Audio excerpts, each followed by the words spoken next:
Light is one of those elements that not only shapes what we see, but also how we feel. When it comes to street photography, light is that magic ingredient that can transform a simple scene into something mystical and unreal, something that might belong in a different world. And even though with good light it's generally easier to take good photos, it's still challenging to take exceptional photos.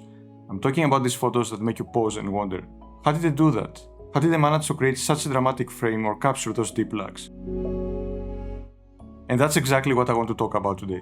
In order to give you a complete understanding of what to do from start to finish, I have created this video into 3 sections. What to look for when you're photographing, what camera settings to use to expose properly, and how to edit your photos to maximize the light and shadow drama. By the way, while good light is important, I do believe that you should not wait for the perfect light conditions to go out and shoot, especially since we cannot control the weather or the sun. I have actually made a separate video talking about how to take great photos in cloudy and overcast days, so make sure to check it out. I will put a link somewhere in the description below. In case you are here for the first time, my name is Spiros, and after 10 years of shooting in the streets, I have finally created a YouTube channel. So if you want to see more videos like this, smash that like and subscribe button. Alright, without losing any more time, let's start with the first topic of the day. When the light is good, it's very easy to get overwhelmed with what to photograph, since there are so many opportunities for great photos. And to make things even more complicated, when people think about light, they often try to overanalyze all the different types of light, which only adds to the confusion. And even though it's important to understand when the light comes from and how it impacts your scene, when I'm out photographing, I usually don't think so complicated. So for this part of the video, I'm going to keep things simple and show you my approach. We'll start with more basic techniques and we'll move to more advanced ones. One of the most popular tips you probably have already heard is follow the light. And even though that's a great advice on its own, it won't necessarily help you find the best spot to take a photo. The better approach is to follow the light, but focus on finding spots that are framed by shadows. Seek out high contrast scenes where the light is strong but surrounded by deep shadows, and use those shadows to frame your scene. Once you find a pocket of light, all you need to do is wait for a subject to walk into your frame. Depending on the position of the subject, they might be fully illuminated or appear as a silhouette, so choose the look that best works for your scene. You may have to stick around for a while, experiment, and see how the subject interacts with the light before taking the shot. This is one of the simplest ways to take a great photo when the light is good. But there are other ways to be more creative, even though they require a bit more practice. One of my most favorite techniques is to capture a scene that includes both a dark silhouette and a fully illuminated subject. The contrast between light and shadow can result into a very powerful photo. In this case, both the silhouette and the bright subject can be a person, or a combination of a person and something colorful, like an advertisement poster or a beautiful graffiti. It takes some trial and error to get the right balance, and you may need to move around to figure out how the light is impacting each subject. But once you figure it out, the result can be very rewarding. Another approach is finding a layered area and using the light and shadow to create a 3-dimensional frame. So instead of looking for scenes where the background is closed, I try to find scenes with depth, where subjects are spaced far apart but still properly lit. You will often find this in large open spaces like parks, or places where the background is further away, like for example in a metro station or along a wide street. This is a more advanced technique, but one that will certainly make your photos stand out. Even though light and shadow is a great way for getting exceptional photos, it is not the only thing to pay attention to. Strong light affects how people behave and especially the gestures they make. You will often come across moments where people try to hide from the sun by, for example, using umbrellas, covering the face with a hand, or hiding behind objects. At first, you may not notice these small reactions because usually we tend to ignore these small automatic behaviors. But once you train your eye to look for them, you will start seeing them everywhere. And next time you're out there, keep an eye for those small gestures, and when the moment feels right, take the shot. And a pro tip, the closer you get to your subject, the more powerful your frame will be. Last but not least, reflections are a great way to get creative when the light is strong. In bright days, reflections usually become more vivid and pronounced, allow you to capture scenes that have extra depth and complexity. But keep in mind that capturing reflections isn't always easy.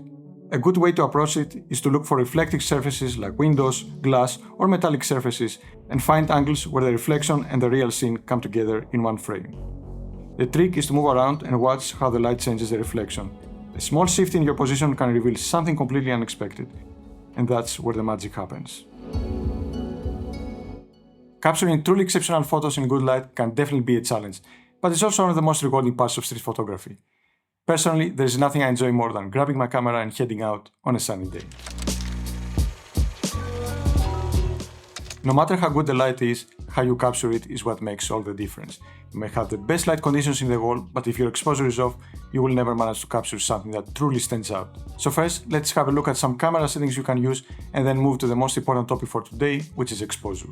As a starting point, when the light is good, I usually set the aperture to f11, shutter speed to 1000 of a second, and both white balance and ISO to auto with a max ISO value of 6400.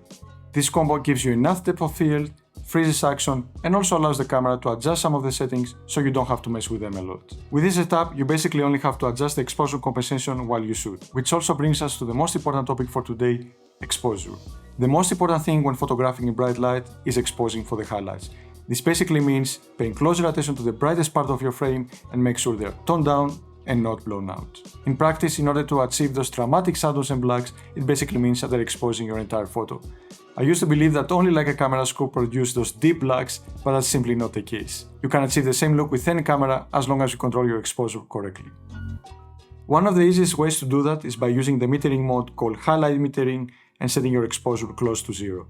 This metering mode basically reads the brightest areas in your image and sets the exposure based on them. This is usually a good starting point. Depending on the scene and how intense the light is, you might need to adjust your exposure slightly up or down from there. If your camera doesn't have a highlight metering mode, you can use a default metering mode and either expose your scene by around 2 stops or until you get deep blacks and properly exposed highlights. It's also important to keep an eye on the histogram of your camera and make sure that most of the scene is exposed to the left where the shadows are. In any case, you shouldn't be seeing any spikes in the highlights. Getting this right may require a bit of experimenting, but once you start exposing your photos correctly, they will really start to stand out. Editing photos in good light is one of my most favorite things to do because usually they are easy to work with. In most of the cases, you will only need to do minor adjustments to bring out that extra drama. So for this part of the video, I'm going to show you 2 examples. One photo that is properly exposed and requires almost no editing, and another one that requires a bit of more work to make it pop. So let's have a look. I will be using Lightroom to edit all the photos I will show you today, but the same changes can happen in any photo editing software. So let's have a look at the first photo. As you can see, this photo is perfectly exposed. You can see this both visually from the photo itself, but also from the histogram here on top. The photo has been correctly exposed to the left, and there are no high peaks here in the highlights. And for this reason, I will show you how easy it is to edit this kind of photo. I don't need to mess with the exposure slider here because it's perfectly exposed, but I will go ahead and boost the contrast just a tiny bit. I will also reduce the highlights because they are too bright here in the middle section, and of course I will reduce the shadows just to make them more deep. And for this photo specifically, I will go ahead and will increase the whites, just because I want to make the highlights in the brightest part of the image a little bit more bright. And of course we will go ahead and we will make the blacks more deep. Also, when I edit photos, I almost always reduce the clarity because I want to remove the digital sharpness the new cameras give these days, and I will compensate by increasing the texture just by a tiny bit.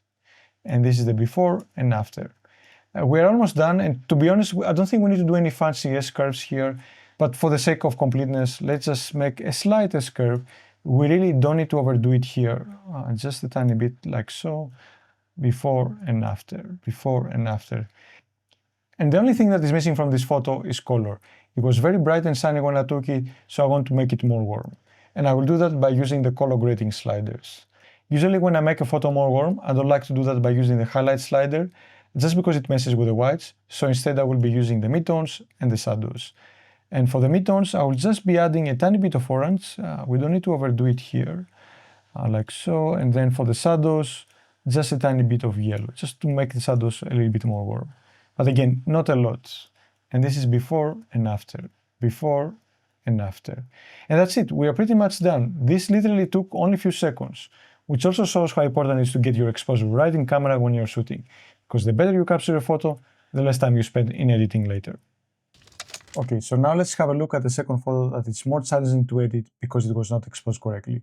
But arguably, this is a more challenging photo to edit as well, because there is a lot of distractions and reflections as you see from all the surrounding buildings. But let's have a look how we can use the power of the masks to also eliminate these distractions. As you can see from the photo itself, it's slightly overexposed, and you can see it also from the histogram. We have more peaks here in the highlights, and it's not all the way to the left as I wanted it to be. So let's dive right into it. Before we start, let me fix the photo itself. It's a little bit crooked. Right about there, I think looks great. Let's start with the basic things first. I will reduce the exposure just because it's slightly overexposed, like I mentioned. I will boost the contrast, and I will go ahead and I will reduce the highlights because they are too bright here. And of course, like always, I will reduce the shadows to make them more deep. And because we have a lot of whites in this photo as well, I will go ahead and I will reduce them. I don't want the pedestrian lights to attract too much attention. And of course, last but not least, we will crush the blacks just a tiny bit to make them more deep like always. And like I mentioned before, I will go ahead and I will reduce the clarity and I will compensate by adding texture just to have more of a natural look. So this is the before and after. So that's already a good starting point if you ask me. So I will go ahead and I will make a slightly S-curve here. I will boost the midtones a tiny bit, just because I want the people to be more visible. Maybe reduce the blacks here and the shadows. And I will also boost the highlights just a tiny bit more. And I will go back and I will also maybe increase the shadows like so. And I think now it already looks good. This photo also gives me a good opportunity to show you how I also change the colors when I don't like them. And for this photo, I really don't like this fluorescent green here. It's the terrible color to have for a photo if you ask me. So I will go ahead and I will completely alter this. Let's start with the hues first. I will go here to the greens and I will reduce it almost up to 100, maybe that's too much, maybe up to 85. I will also reduce the yellows just to make them more dark, and I will boost the orange just a tiny bit, and I will reduce the reds to make them more deep as well. It already looks better. So let's go have a look at saturation. As you can see, we have a lot of blue color cast in the shadows here, which I really don't like. So I will go ahead and I will reduce them, but not eliminate them. So we still want to have a natural look.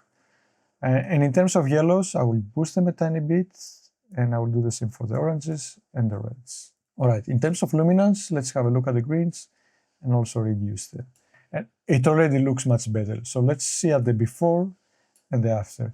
If you ask me, this is not even a natural color. And actually the color of the car was more yellow than fluorescent green here. So that's where I like it to be. And in terms of color grading, this was a very sunny and bright day, so I want to add a little bit of more warmth. Again, I will not mess with the highlights, but instead I will use the midtones just by adding a tiny bit of orange and then a yellow in the shadows, just a tiny bit. And now I want to show you the power of the masks. As you see in the photo, we have a lot of distractions here from the reflections on the top right and on the top left. And it's up to you how much you want to push editing right now. You can completely eliminate the reflections to have more of a minimal look, or you can keep them and reduce them just a tiny bit to have more of a natural look. So it depends what kind of editing and look you are aiming for. Actually, I'm curious to hear your opinion about this. Would you go for more of a minimal look or more of a natural look? So let me know in the comments below. But before I show you how we do it, let me show you something else first. The main subject of the photo here is the car, so let's make it pop a little bit more. I will select the object mask. I will try to mask the entire car. I will let Lightroom do its magic. And then I will go ahead and boost the highlights a tiny bit more and also the clarity. If you remember, I removed the clarity before and now I want to bring it back just for the main subjects here. And I will go ahead and I will also do the same for those two people here and the street. The image is kind of soft there because I removed the clarity, but I want to add it just for this part of the photo. And this is the before and the after. Now with both the car and the street, before and after. Perfect. So now as you see, there are a lot of distracting reflections here on the top right of the photo, which if you ask me, take away from the feeling of the photo. So now we can go ahead and remove it. I will select the brush. I will go ahead and select all these reflections here. And I will go and I will reduce the highlights and the shadows. So you can leave it as it is, it's totally fine, but I think they're too distracting. So I will go ahead and I will reduce the exposure until you can barely see them, just about there. So now it looks much better if you ask me, before and after, because now all the attention is gathering on those two people here and on the car.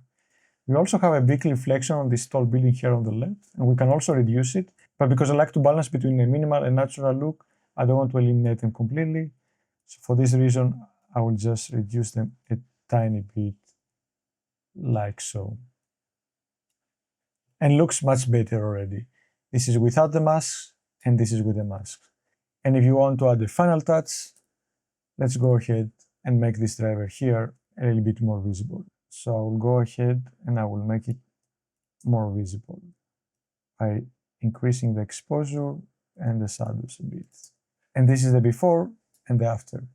It looks much better. And this is how you can use the power of the masks to make your photo really stand out. In any case, the bottom line here is that the better you expose a photo, the less work you will have to do later in editing. And for those more complicated scenes, you can always use the power of the mask to make them truly stand out.